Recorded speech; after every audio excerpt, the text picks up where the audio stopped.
Baba şu bisikletin zinciri şok atıyor. Beni bundan kurtar ya. Ula çok basit bir iş, ben hemen hallederim onu. Ha bu zinciri biraz sıkman lazım ama sıktığın zaman bollanıyor. Ha buraya şimdi bir parça yapayım. Senyor bak bu iş nasıl oluyor. Oy gerçekten mi baba? Bak şimdi nasıl hallediyorum onu Senyor. Hemen ha böyle minicik bir tasarım yaptık. Maskeyi verdik başladı. %100 doluydu ha, öyle cimrilik yapmayalım. Hayır güzel oldu ya. Böyle küçük bir parçayla hayat kurtaracağız. Önce somonları bir atalım. Ha burayı da açtık mı? Ula ben çalışıyorum, sen neresin?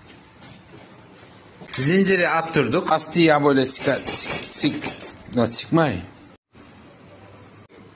Ha bunu bu tarafa, bunu da bu tarafa taktık. Olacak mı? Olacak. Şak diye oturdu.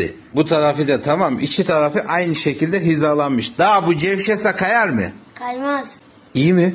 Çok iyi. Somonu da sıktık. Bence bu iş hayat kurtarır. Ula uçayıruk.